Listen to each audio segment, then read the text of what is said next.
Communications Operations Committee, December 19th, 2023. Jillian, I'm going to talk to you in the morning and go through stuff. Meeting is going on, and this is in conference room E. Meeting will be live streamed on the school board's YouTube channel. Any requests for public comments will be accepted between 4 and 4:30. Gone by. Have we had any public comments? So the committee members present are myself, Victor Ney. I don't see William's not on. I don't see William. I see Mr. Campbell. Let's see who else. Mr. Wagner, Mr. Klink, and Ms. Cartlidge. Okay. So we'll start with the Pledge of Allegiance. Pledge allegiance to the flag of the United States of America, and to the republic for which it stands, one nation, under God, indivisible, with liberty and justice for all. Next item on the agenda is approval of the agenda. Okay, I recommend we put the agenda. I will second. Any discussion? Hearing none, all in favor, signify by saying aye. Aye. Motion carries unanimously. I need a motion to approve the committee meeting minutes. So moved. I will second. Any discussion? Hearing none, all those in favor, signify by saying aye. Aye. Let's move right along. Okay. First item is the Port Royal sidewalk easement. Yes, and we do have Michael Klink on here, who's representing the town of Port Royal. He's with Four Waters Consulting. Just real quick, before I turn it over to him, I just kind of remind the committee that we presented this back in June of 2023. At that time, you saw the picture that you see on here. They were proposing to place sidewalk and some parking spaces on either side of the Port Royal Elementary School on 12th Street. They have now finalized their design work, which you'll see on the next page. And they're requesting 10 feet of easement. So with that, I'll hand it over to Mr. Klink if you'd like to add anything. Okay, thank you. Can you guys hear me okay? Yes, sir. You're fine. Okay, great. So as Robert mentioned, we submitted this earlier just to kind of get a preliminary approval from Beaufort County School District. And we kind of got the green light to move forward with it. So we updated the design. I think one of the comments was to maybe go with angled parking. So we changed it from perpendicular to angled. And really what the town is trying to do is they are improving and adding sidewalk throughout the town limits. And this particular area needed sidewalk. And in order to still accommodate the parking that appears that a lot of either staff or residents use, was to pull the sidewalk to the north of the parking, so there wouldn't be any conflict with pedestrians and having the sidewalk to the south at the edge of the road. So in order to do that, it goes into the Beaufort County School District property, and that's what the 10-foot by about 260 feet permanent access easement that the town is requesting to build it and to maintain this sidewalk. There's also other improvements such as a crosswalk at the two entrances. And then there's also a little bit of some asphalt parallel parking to the west near Paris Avenue that's being added. So the town basically identified where people were parked and then tried to make it more official with concrete wheel stops and such, so that it's a little safer for the sidewalk they're proposing. So I'll just add this area that, if you go back, Robin, to the other picture, the area where they need the easement is on the right side. So that 10-foot easement is that parking strip on that one on the left. Yep, that's the 260-foot area that is needed, where they need a 10-foot easement. And so they would need to finalize a survey. So what we're asking the committee is to give the superintendent the authority to finalize this agreement.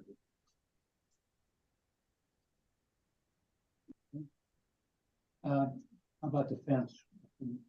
So we did talk briefly about the fence today. We're gonna meet with the school to see what their needs are as far as that fence goes and come back, and if they need that fence, I believe the town has said that they will look at reinstalling. Is that not correct, Michael, or? No, that's correct. I think the reason we didn't put the fence back was we were just thinking that the concrete wheel stops. We were thinking it was a similar way of stopping the cars from going in. But if the fence is wanted by the school, just let us know where the location of the fence you would want it, and then the length of it, because the existing fence is about half of the parking area.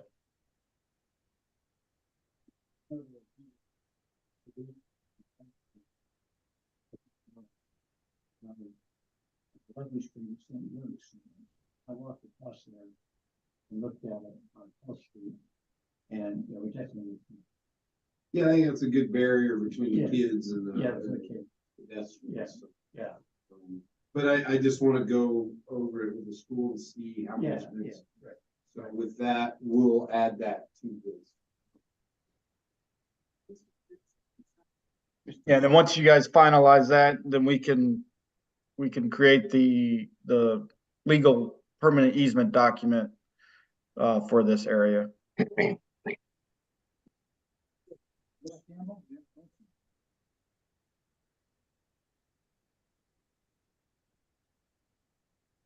Mr. Campbell?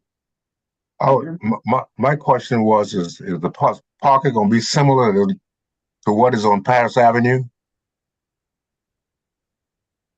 No. Oh, okay. It's diagonal.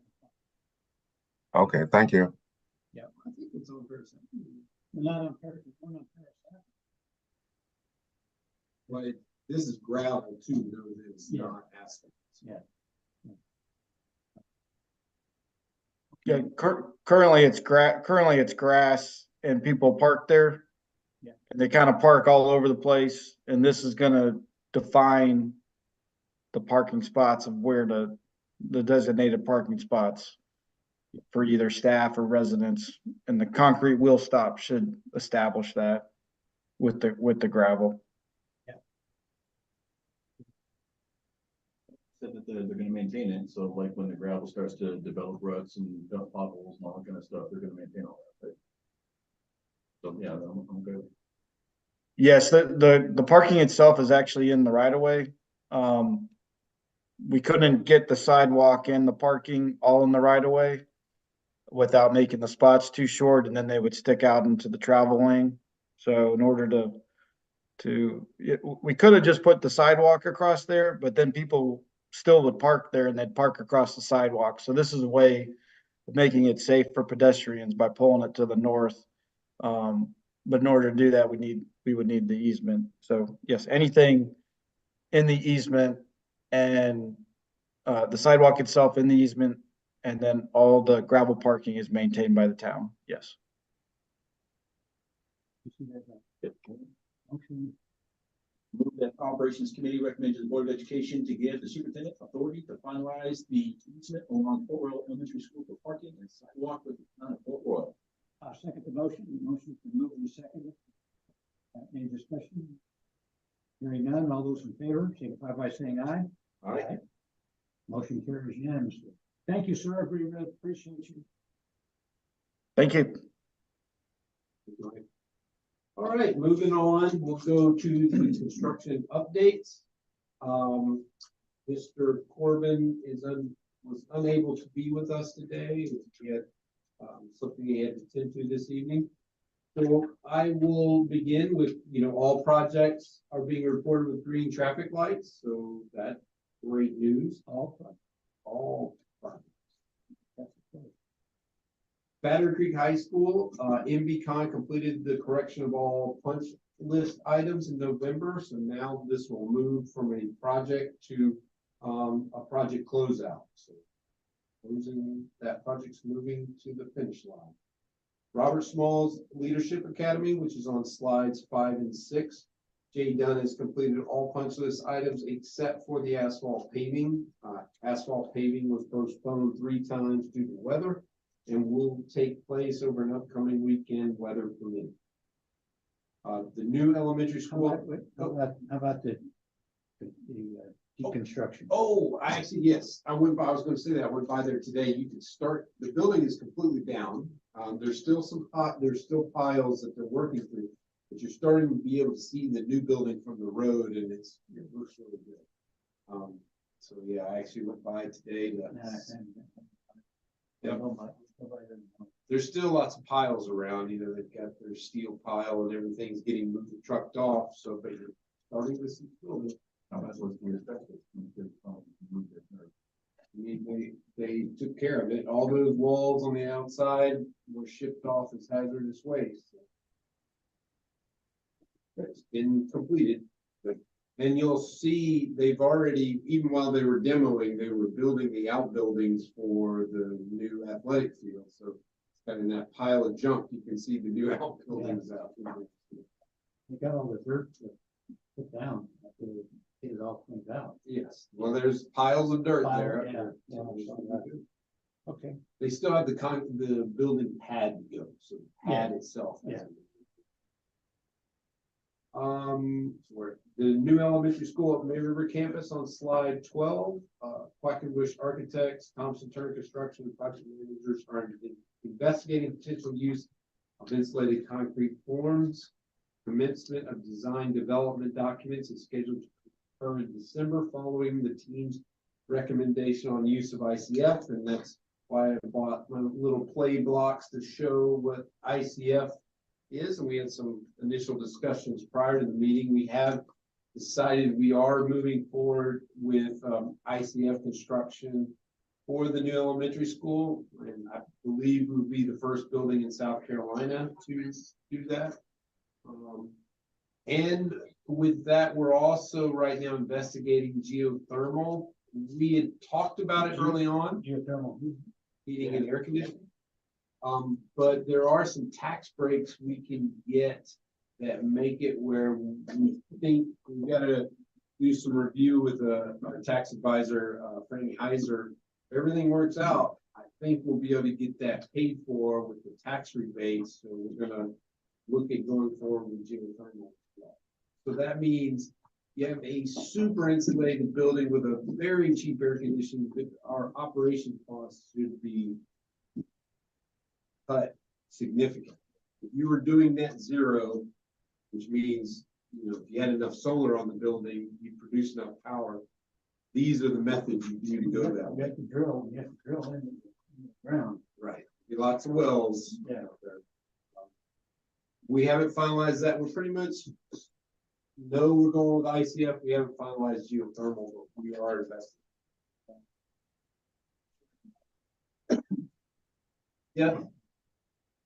We had looked at it initially and decided not to go that way because of cost, but like I said, it was about a $1.2 million additional cost compared to traditional HVAC. But it appears the tax rebate we can get by it's part of the IRA,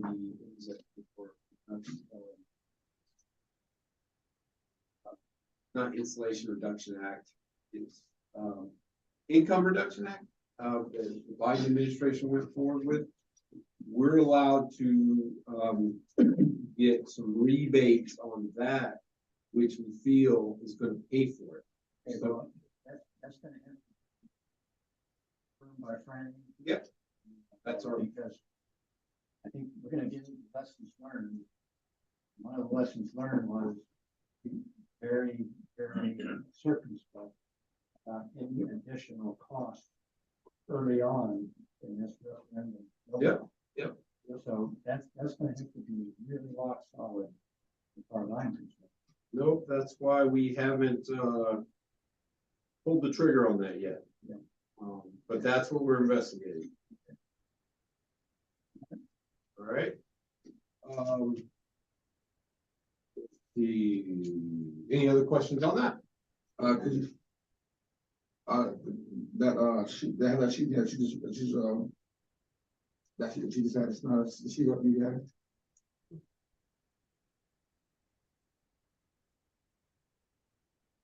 And in terms of well, are we on these right here right now? Robert Smalls International, are we talking about that campus too? We yes. We already did. Okay, well, let me just go ahead and say it. Let me go ahead and just put this out there.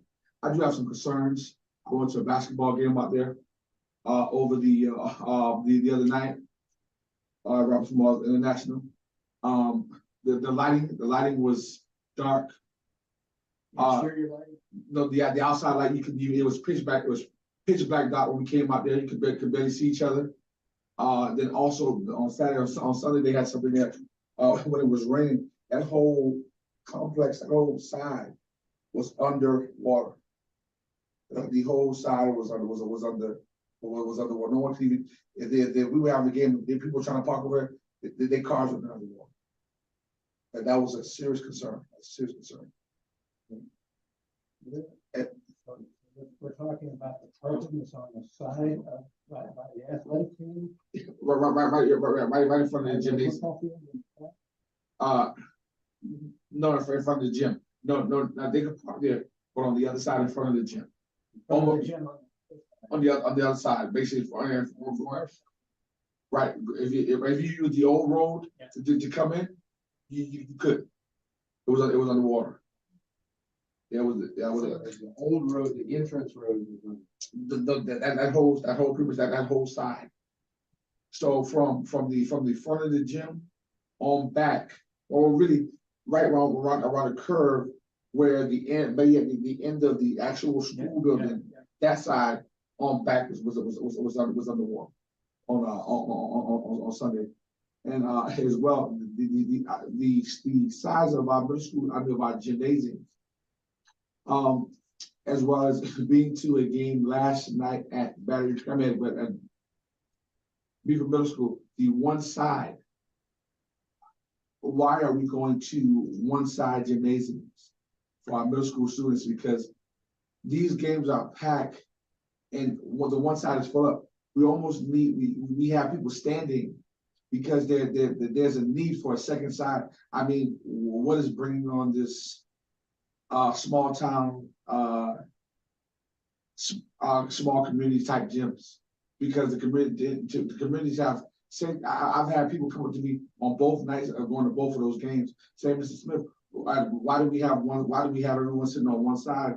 If something happened right now, what would we do? And the Rouse Ball, the team sits on this side, or whoever is on this side, and basically there's no bleachers on this side. So they have one row of bleachers, and that's not enough. That's not even enough for them to put all the kids in a program at one time. So to me, that also brings safety and security concerns.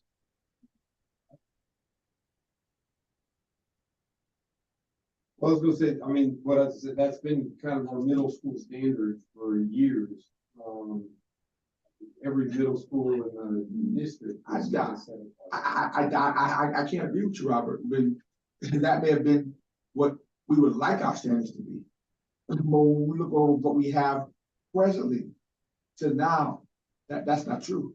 Even when you look over at Well Branch Middle School, you have both sides.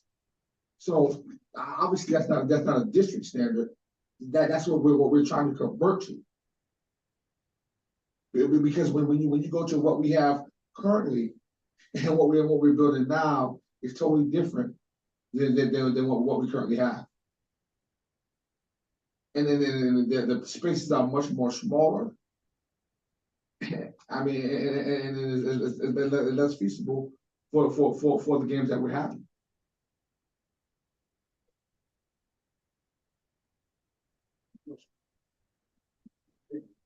Right, and that's what we have. Right, and moving forward, moving forward. I mean, we're planning on that, so that's why I'm bringing it. So we can also start looking to that. So when we do build this new middle school, that we're not making the same trial and error.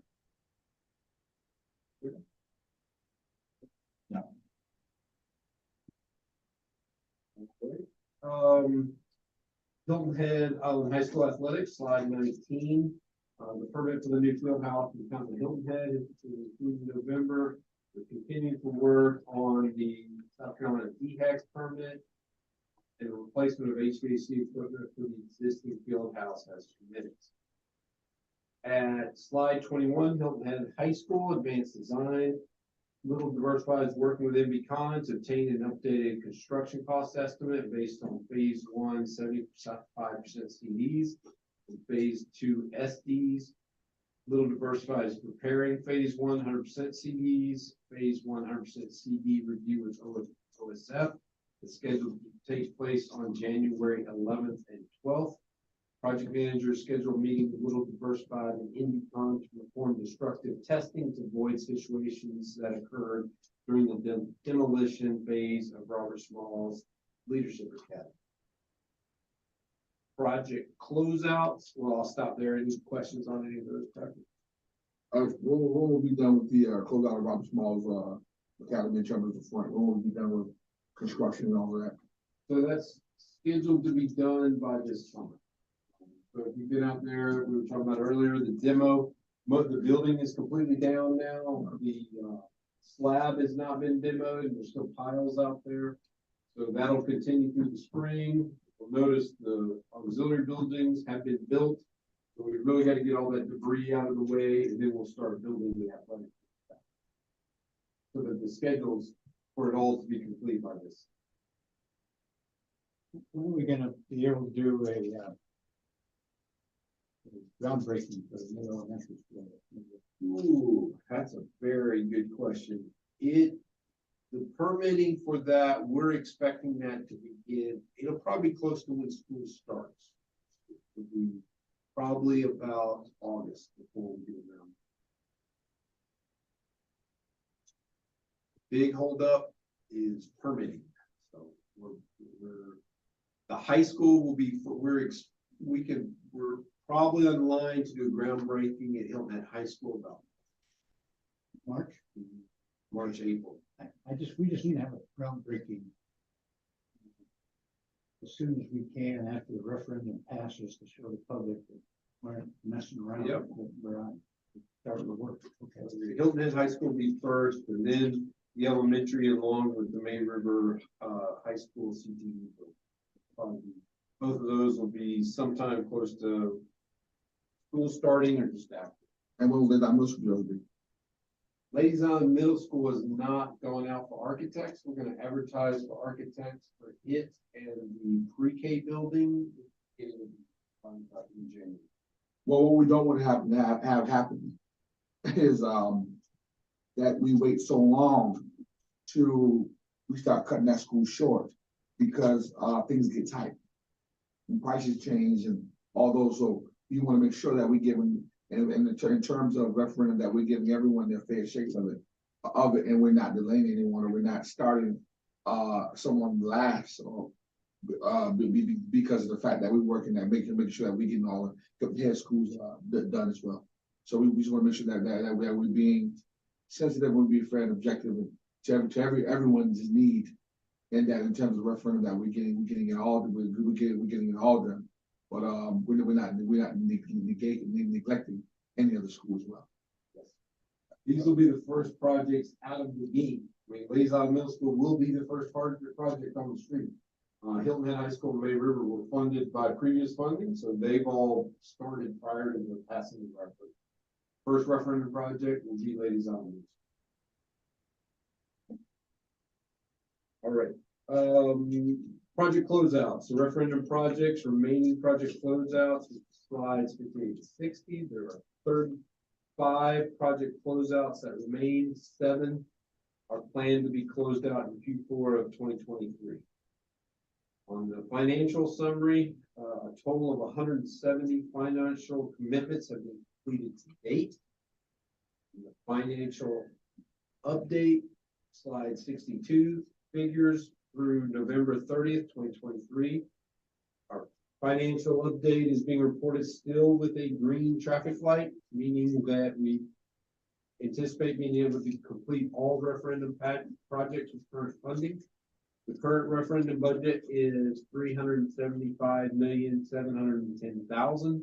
Paid and committed funds total $372,527,517, which is 99.15% of the budget, so less than 1% remains to be committed. Paid expenditures total $290,095,464,000, which is 77% of the referendum. Remaining available funding, including contingency, total $3,182,483, 25%. The contingency activity for the month of November included the return of $250,450 and the use of $1,506,513, which contingency remaining at the end of November total $259,900. So unless there's any questions there, I'm going to skip over the lessons learned section. We're going to come back to that. I'll drop down to the request for proposals and qualifications. RFQ 24-003, professional design services for renovation modification project. At the November 21st, 2023 board meeting, approval received to award contracts to Ford Copeland Mott, who's a new architect to Beaufort County School District. Jumper Carter C's Architects and Quackenbush Architects and Planners, and both of those firms we were using previously. RFP 24-007, CM at Risk Services, renovation and modification projects. At the November 21st, 2023 board meeting, approval was received to award contracts to Ajax Building Company, Charles Perry Partners, Con Construction Company, Shoreline Commercial LLC, and Thompson Turner Construction. Of those 5 construction firms, 4 are returning from last time. RFPs that are currently out on the street include 24-008, which is project management software solution. This RFP was issued on November 21st, 2023. Proposals are due on January 5th, 2024. RFQ 24-009, Capital Program Management and Coordinated Services. RFQ was issued on December 14th, 2023. Proposals are due January 17th, 2024. And last but not least, RFQ 24-012, Professional Design Services, Roofing Consultant. This RFQ was issued on December 14th, and proposals are due on January 22nd.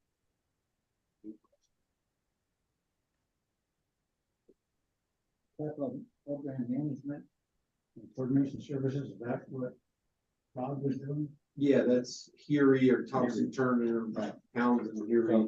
So they're gonna have to use there. Yes.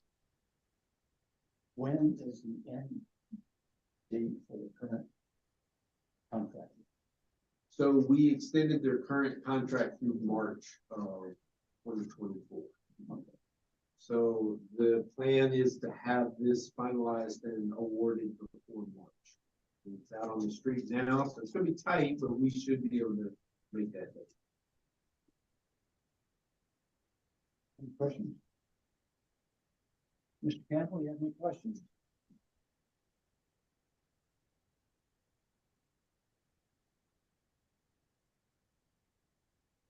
I don't have any comments. Thank you. Do you have any other questions? No, not at this point in time. All right.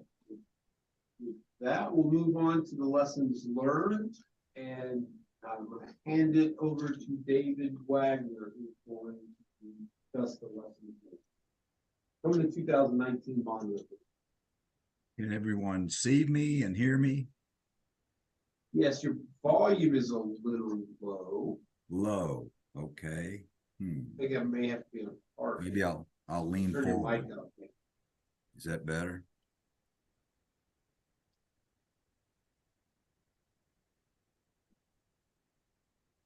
Is that any better? Hello? It's still a little light. Testing, testing. How's this? Now we got you. No, you're good. Okay, okay. Thank you. Okay. I think it begins on slide 70. If we can look at slide 70, every year when school is opened in August, we gather in September to discuss things that we have done in the past year, things that we could do better. It's really a workshop sort of format. We've done it for every year for the past 4 years. And what I plan on doing is review sort of the highlights. You see the 3 or 4 bullets for each year that we'll go through. And I'm not going to spend a whole lot of time on each.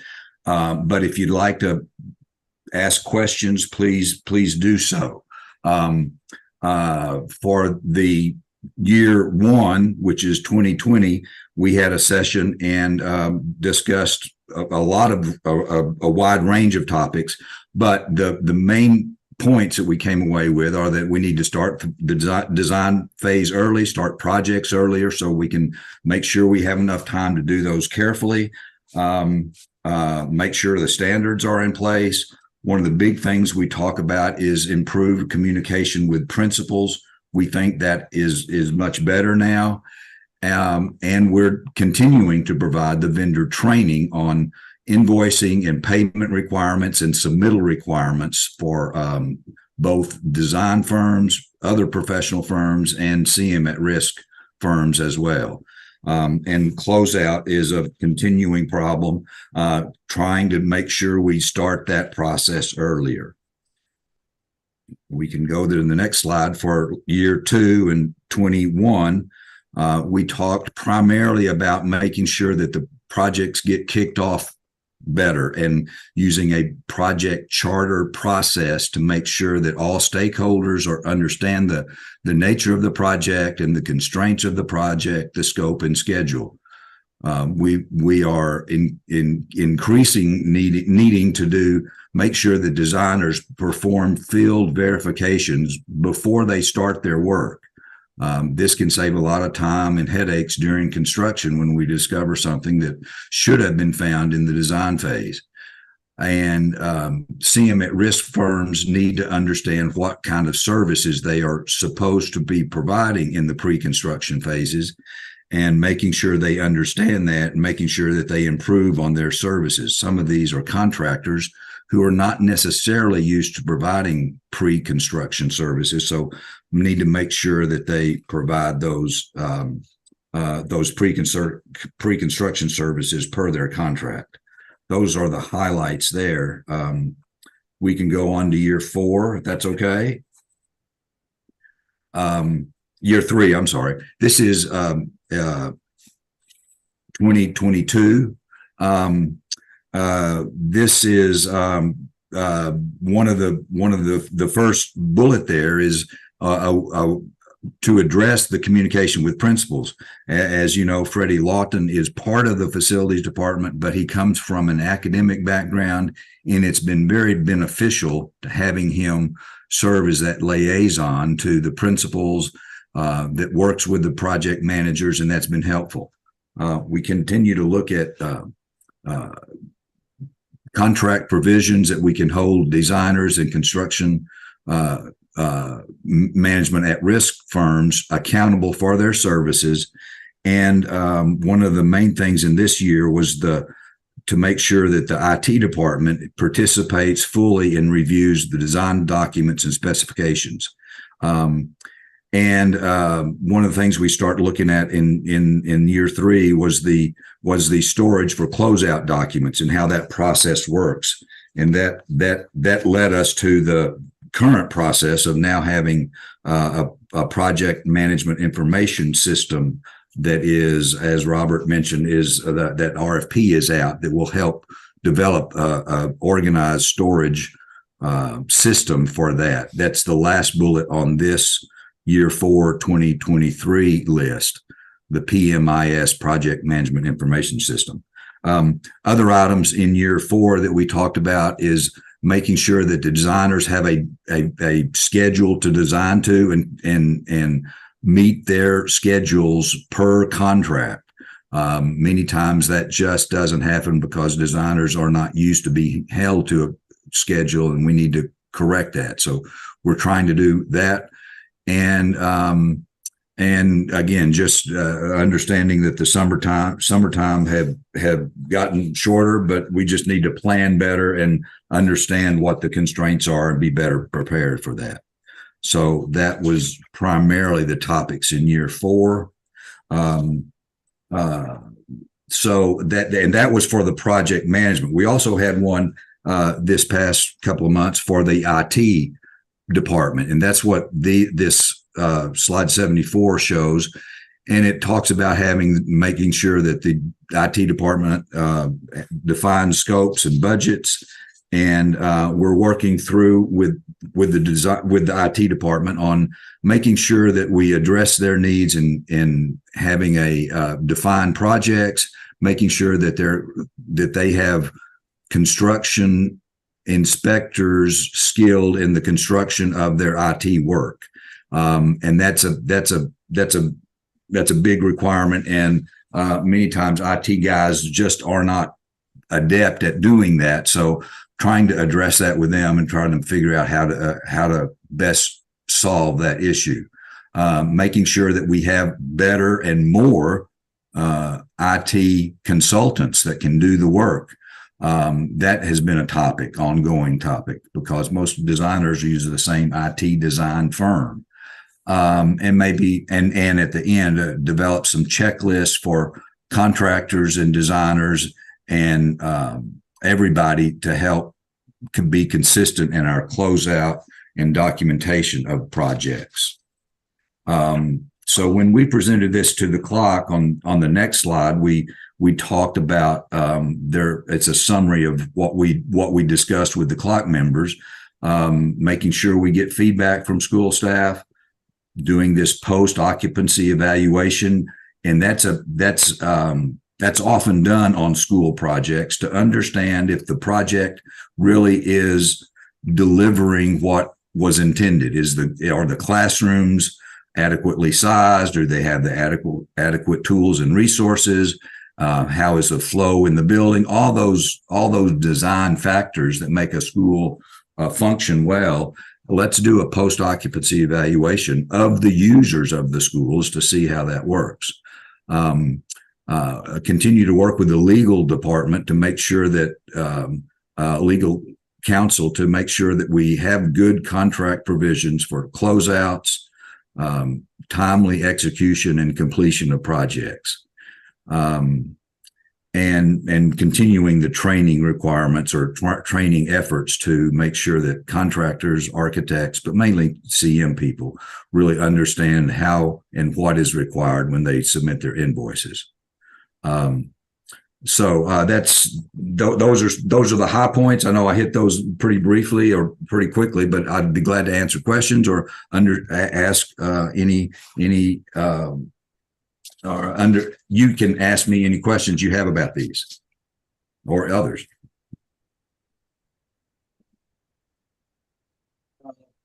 Sure.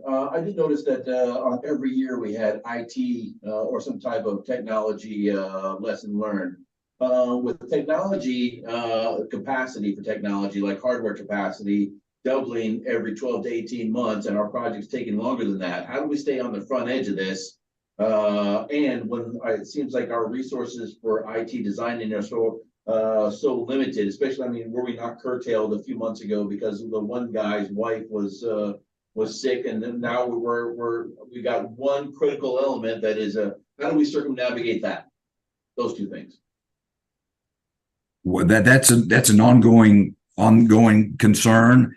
Certainly the fact that IT components rapidly change from one thing to another, and that's we and I know Robert and the facilities department are certainly looking at how to work with IT department better and making sure their concerns are addressed in a adequate way. And Robert may be able to answer further if you. I would just say that your points are good ones in that, making sure we expand our designer capacity. We are working on that, and we're looking at some other options with some other designers. one of the things that we do want to watch is that the referendum of 2023 is not the same as the referendum of 2019 was extremely technology heavy. 2023 is not so much, but at the same time, we learned the lesson, we need more designers. So we're working towards that. Other points you made as far as keeping up with technology, that's actually been a battle that we're still ongoing with the 2019 referendum. We chose a system, which was audio enhancements, which is the Epic system, and we did that with IT. But as we've installed it, the manufacturers made changes along the way, which is been a struggle for us to keep up with, keep systems. And so that's something we have to keep monitoring and keeping up with. Because, we originally had one kind of clock that you'd see in the rooms, and then they switched to these screens. Well, we're still catching up to that. And that's all being done by the manufacturers. As we installed systems, they made software upgrades, which made our old systems not work well. We have to go back and upgrade all the software. So we have to stay on it. It's a continuous, and part of that is just our communication lines with the manufacturer, to us, to IT, to make sure everybody knows when these changes occur. Mr. Chair, if I may. So am I to understand, so when our architects come to the table and they design this, with or without IT consultants, I'm assuming they have IT consultants. We do or they do? That's my question. Is it incumbent upon us to provide the IT consultants, or do the designers and builders come with that as part of the package? Both. So, like in the 2019 referendum, Thompson Turner Heary had an IT consultant that worked with us on setting the standards and things of that nature. But every architect or designer also had an IT designer on their team that did the design drawings. Those two were separate in how we worked in the 2019. Like the consultant with Townsend Turner could not do design, and the design. So those, they were just two separate entities, but we had one for us and one for the architect. Yeah, but that sounds like too much friction. That sounds like too many chiefs and not enough, whatever, too many hands in the pot. I mean, that's the left hand not talking to the right hand, whatever idiom you want to use. That seems like it's causing more problems than it's fixing. But I think that try not to let that happen. Yeah. But basically, you've got the Thompson Turner Townsend IT is setting the standards that the designers have to follow. So they oversee the work of the designers that work with them. But we're working with the IT department to set those standards. Yes. One of the issues has been the capacity of the IT consultants that are hired by the design teams. Primarily, I think it's been virtually one consultant for all the projects. So he's working with all the architects, and it's a capacity issue for that firm.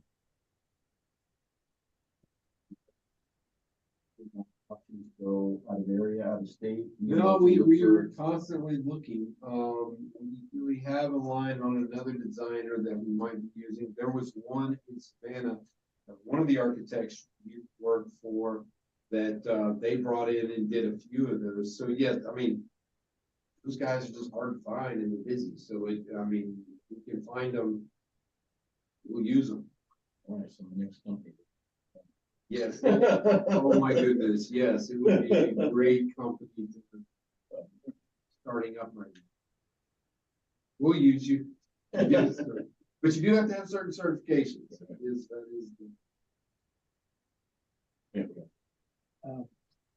The IT interface is a major problem. I'm concerned about especially long projects like the phasing that I see in Hilton Head High School. That we don't find ourselves at the end, the last phase, having technology that doesn't link in with the first couple phases. So that's a concern, and that's something that we've got to specify what our requirements are for technology in our contract. It's got to be rock solid in the wording of that contract. So we have a consultant that writes our contracts. And that's going to be a point that I'm going to bring up when at that point, and the other point I'm going to mention is really a hot button issue for me. And that is contracts have to be specific enough to hold them accountable for those glitches that have come up in the 2019. The same thing goes with closeout documents. If I, for one, want to see penalties on prime contractors if they don't meet suspenses on closeout documents. And I want the suspense put in the contract. And if by this date you don't have, it's going to cost you $1,000, $10,000, a significant amount of money, not chump change, on them, because they're not what's happening. They're not holding their subs accountable. That's where I found where most of the problems are. Is the prime contractor knows to get it in, but the subs aren't submitting their paperwork. Well, they've got to turn around and their contracts with the subs have got to put penalties on them as well. Because it's completely unacceptable, the long closeout periods that we've got on our projects. The other issue, committee members, I really think that this should be a topic at our work session, because we have other board members, Ingrid Boatwright for one, who's got a lot of issues about how the last referendum worked. And so any objection to having that on the agenda of the work session for I wouldn't think more than a half hour to an hour discussion. As long as it's not open-ended. I mean, if we No. decide as a committee, what we want to bring to the full board to discuss, then sure. Yeah. Yeah, I mean, that's the way I feel about it. Just to make sure we have input from all the board members and what they learn through this process.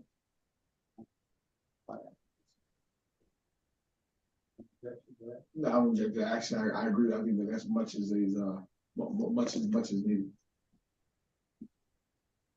All right. Actually, oh, good. I did want to comment in terms of those closeouts. I do agree with you on that, because I also find it very problematic that we allow these contracts to leave and we occur. And when I said that we as a district occur all these problems after they're gone, and we're sitting there we're holding the bucket of water, and the contracts are going, and we have schools that have different issues going on, and we're sitting custodians in there. And what I've been told, we're sitting custodians in there. They're replacing tiles because of more water damage and things of that nature. And to me that's becoming problematic, because along the way we don't have to deny it goes from the referendum to 8% project. And it shouldn't be going from a referendum issue to an 8% project. Now we have to get that fixed. So now we're left stuck with the bill. And this is a consistent problem that is reoccurring, that is not being addressed from the systems and lessons learned. And for us to remediate as a person of the stewards of the taxpayers' money, I don't take that lightly. I do have a problem with that. And I'll let you address that as well. On top of that is, for instance, as well, and then what he's talking about in terms of the technology. We have a lot of technology and the equipment in school that it looks good, but it doesn't work. So God forbid we get a situation going on in some of these schools, and we want to go to our cameras, we want to go to our technology, and technology's not working. And once again, that's ineffectiveness, because we've told people that support this referendum, that we're gonna get this stuff up, and we're gonna have it working, and it's not working. So, I mean, I just can't sit there and act like it's okay when it's not. And I have people who are coming to me and they're telling me, Mr. Smith, these are the issues. I don't want to get hold of myself, get caught holding the ball. And someone said, "Oh, I told Mr. Smith." These things have to get addressed. I was just gonna address your phase plan there, like, I think, what's happening as you address, the contractors are like, okay, we got new technology because it's going on for a second, third phase of this thing. Let's go ahead and change it. We're gonna update this, since we haven't finished installing it yet, let's just go ahead and change it to this change. We have a word for that. It's called mission creep. Well, that's actually being done at the manufacturing. Even at the manufacturing level, it's like, okay, but are we supposed to be the one, the end user that is suffering from manufacturing changes, all that kind of stuff? If to talk about the contracts, even if technology is changing while the phases are going on, maybe we have to stick with something that is, soon to be, far or outdated, in our contract. This is what we have to do, because technology changes too fast to keep up with it. Obviously, every time we're looking at these things, fighting for the most cutting up-to-date technology that we can afford at the time, so that in 3 years or 2 years down the road, when the project is coming to an end, then it's commonplace technology, not behind everybody already. And then I agree with if we're going straight from referendum to 8%, that's big issue stuff, especially with technology. I have a sneaky suspicion that maybe some of our older instructors don't understand the technology and they don't understand how to use it. That might be some of it.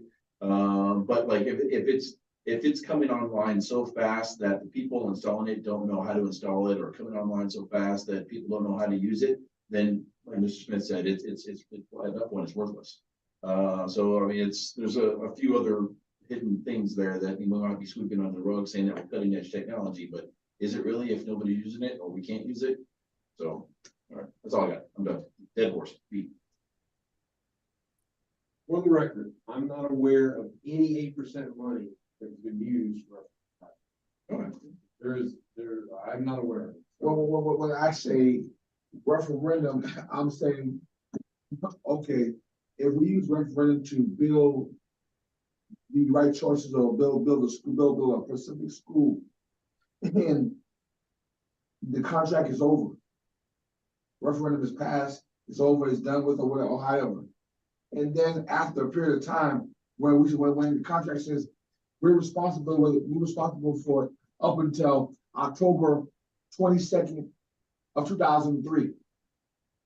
So because we have lingered, or they said they were going to fix it, or whatever happened, or however, there's so much different things going on, there's so much moving parts, that after October 23 or whatever, then all of a sudden you find out that they have made major damage, and we just keep patching up. Eventually, that leak or that building goes to the 8% project, because now that's a major project. Like Battery Creek, for example, it closed out, right? Like in the next 6 to 8 months, and we have like You have a 1-year contract with warranty on it. And then most parts have a manufacturer. So I mean, I can give you examples of items being addressed, like the Well Branch Early College High School roof. That's a manufacturer. They are repairing it as it goes right now based on the manufacturer. I know Mr. Smith alluded to some of the flooring repairs at Bay River High School. I mean, that manufacturer warranty was 5 years. Those repairs were made, 7 years later. So we're outside of the contractor's warranty. We're outside of the manufacturer's warranty. So in those cases, yes, those do then go to 8% project if they're beyond the manufacturer's warranty and beyond the contract. Right, but once again, something happened for those buildings to do what they did. It just didn't happen for it to happen in one or two places. It happened continuously, and then we continue also to deal with these companies. And then therefore, once again, the companies that are gone, and once again, they've come back to the district 8% list to be fixed. That's my problem. Because when you look at schools like Les Isles Middle School, school like St. Helena Middle School, or some other schools that have been built, they've been built for years, and I have not seen the same structural issues in those schools that hold on, that I've seen in some of our newer built schools, and as fast as I've built schools. Things on the middle school, I can give you the numbers. We spend a lot of money repairing. Massive. Look at all the schools we built. Exactly. But like the amount of money we're spending, say, at May River High School is minute compared to a Beaufort High or Ladies Island Middle. Those older schools, which is right. It's like a car. You know, once you pass the warranty car, those repairs become your responsibility, and you have to do it. Let's move on to the next item on the agenda. That's the approval of Stewart Point Road pathway easement. Well, I mean, are we done with the, okay, Ms. Wagner? Thank you, Mr. Wagner. Gotten your information? Oh, and do you want that being brought back to the board? Oh, well, you're wanting to do it as a work session. I wanted more of an open discussion where all the board has a chance to input. This format that we did just now, is that the same format you want, or what format are you wanting? I think it should be, you could have just bullet points, not with all the details, just say nothing more than technology. You could say project closeout. You could say, you know, just have those things, and then they can bring up anything else that they have. We don't need to know, you know, about the details of how it was done in the past. We need to be able to look at the big picture and say, you know, we're not getting closeout. Okay, there's a process that you have. You're going to fix the process. I just want them to understand how you're going to do that in general terms. Okay. But you don't have to get into the coordination, other than to say principals need that be coordinated with them. Okay, and you can expand on that, but just bullet that out. Okay, and then open it up for something. Maybe you and I may need to get together before we Yeah, have this work session to make sure the format. Yeah, we can do that. That you want to see it. I personally, I think that this is giving them the back information they need to understand, because Okay, we can get them. Yeah, that's why that's my favorite. Let's move on. Yeah.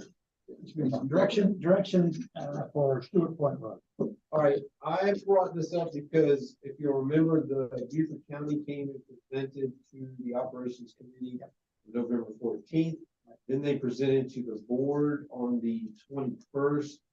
They did provide us with documentation from property acquisitions and negotiations, just saying that they will contact us about this easement request in the future. It seemed that everybody was on board with going forward with granting this easement to the county. So I would just like some direction so we can kind of say, all right, we agree, we would like to grant this easement and give the superintendent the authority to finalize the negotiations. Unless there's some request or something wanted out of that negotiation. This is up there by Well Branch. Yes, this is right there along the Now, Stewart Point Road is Well Branch Middle School. Mr. Campbell had issues on this. Mr. Campbell? No, he was in favor. Yeah, he was in favor. Yeah.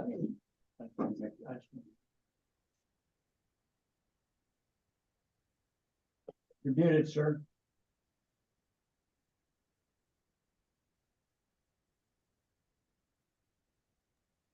What did you say?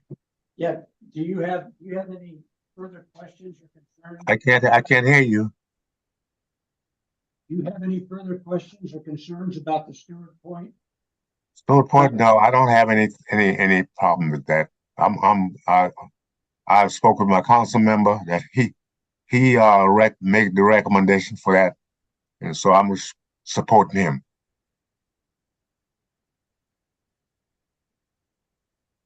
So we have a motion. I move that the operations committee recommend to the Board of Education to give the superintendent authority to enter negotiations for the easement along Stewart Point Road with property acquisition negotiations. Second motion. Motion's been moved and seconded. Any discussion? I mean, as far as I understood, nobody, I mean, this seems to be a benefit for the students. We're really not looking for anything out of this. All those in favor, signify by saying aye. Aye. All opposed? Motion carries unanimously. Okay.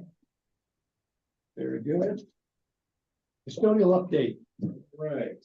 You have a copy of the update in the file. I'm gonna hit the high points. There were repeat inspections for November and all the repeat inspections passed with a minimum of 80% or higher. In December, the focus will be for HES managers to schedule and complete custodial services to include floor waxing, restroom deep cleaning, and classroom carpet cleaning in elementary schools over the holiday break. Before last week, Ms. Brandy Majors met with both HES and ABM to discuss kind of their plans for the upcoming winter break.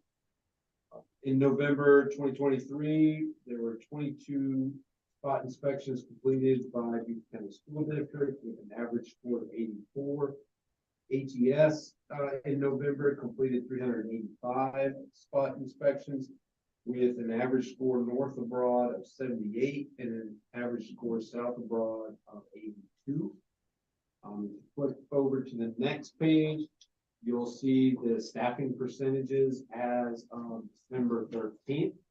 And all schools were fully staffed, excluding Baton Rouge High School, Well Branch Other College High School, and Well Branch Elementary School. All of those, though, were in the 80% staff.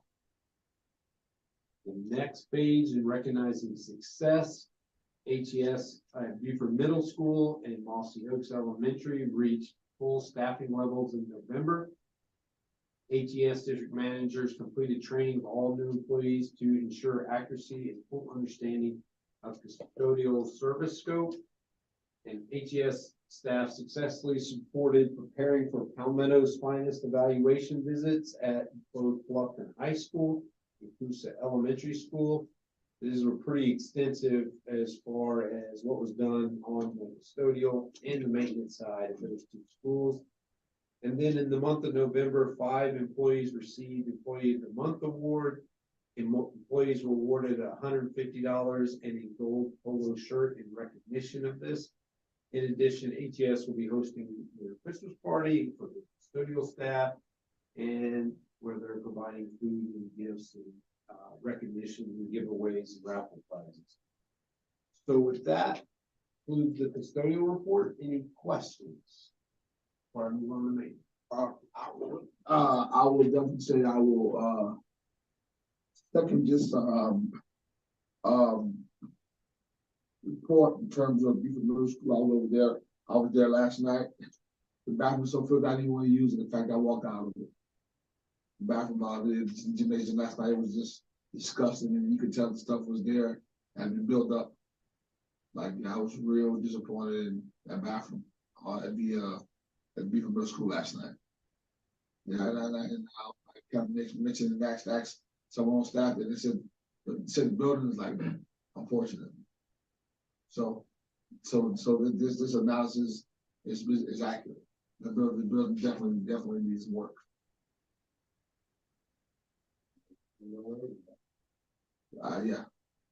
Yeah, I curry. I went to bed. I went there last night. I walked the back. I didn't even feel comfortable using it.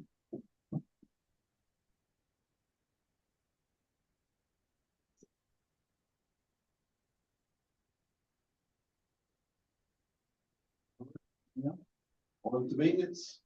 Okay. On the maintenance updates in November, there were 1,856 total work orders completed.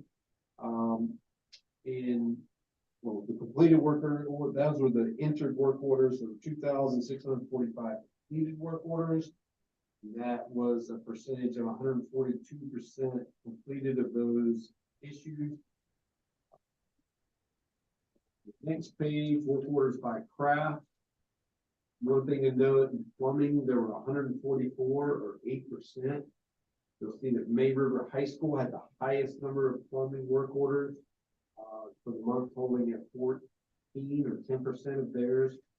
The further analysis found urinals and toilets stopped up due to plumbing lines being impacted by small debris items, things being flushed down the toilets. Maintenance staff responded to work order requests to unblock and clean out drain lines. Caution light, as far as general maintenance, had 206 or 11%, with Hilton Head Middle School being the highest. This with a total of 30 or 15%. This is not surprising with the moving going on as they're closing down the construction from one area, moving to another, as it's requiring help with moves, things being installed, things of that nature in the new classroom. November 2023, total completion north of Broad, 95% of the work orders were completed that were issued. North of Broad had an overall average work order completion time of 5.58 days. The south of Broad schools, 104% of their work orders were completed, with their average work order completion time of 4.68 days. Staffing, maintenance is 90.6% staff.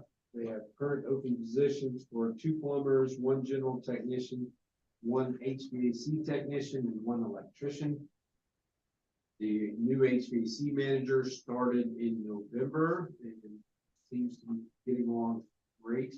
I'm very happy to have Henry.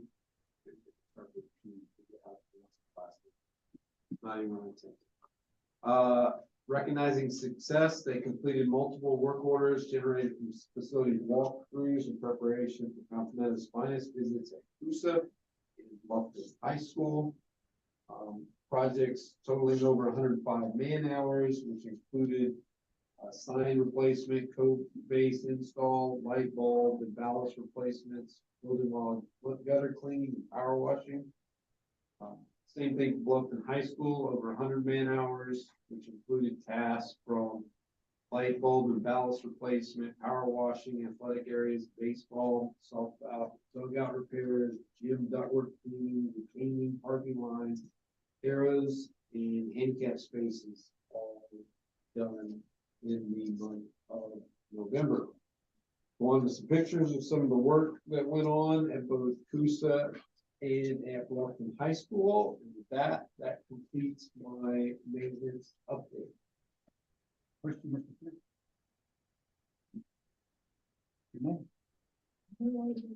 Good.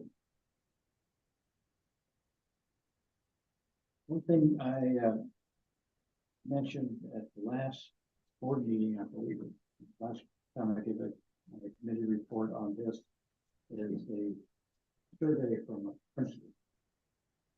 One question. The one question survey, that's going to occur in late January. That is our plan. So we'll bring the results of that to the February meeting. And yes. Okay. Mr. Campbell, do you have anything?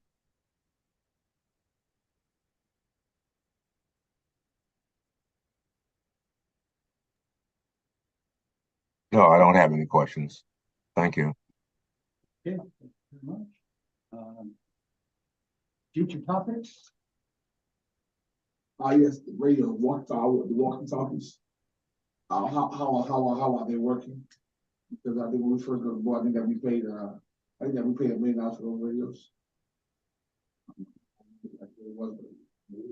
Yeah, and I'm hearing a lot of different things about radios and stuff like that in terms of building and working. So yeah, which he knows that. School radio. School radio. Yeah. Principal has, Yes, sir. So, yeah, those were good questions.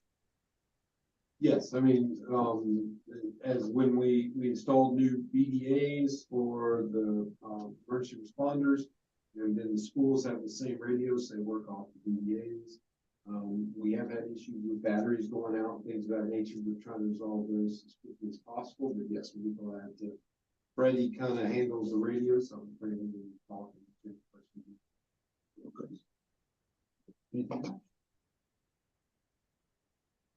I don't have anything else. We have not been scheduling any committee meetings in January. Yeah. We'll be, we have elections on the 9th, so nonetheless, there is a need for a committee meeting in January, then we would schedule again in February. The only thing would be some easement, there's like a River Ridge easement that Dominion Energy is gonna make, but, I'll let them know if it will not. And it's something to be put on the work session, because the only business meeting would be January 9th, and then there's a work session at the end of January. The next business meeting is not until February. The other, typically our report comes out, our projections come out in January. If you want that at the work session, then that would be fine. If not, it'll wait until the February operation. Carol's projection book, Projected. 5-year projections. 5-year projection. That's probably a good. Most of it. I don't know what else you have, but we should be able to be ready for the work session for that if that's. Talking about the 5-year master plan. Yep, yeah, facilities master plan. All right. Yeah. Okay. So yeah, if that's part of the work session. And if any emergency easement comes up, maybe we could do that. I'll Yeah. try to push them all off. I have the granting of easements AR, but that y'all requested, but there's no reason.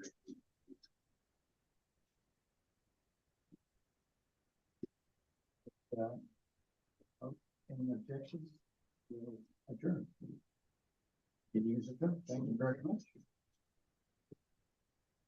So how are, how's the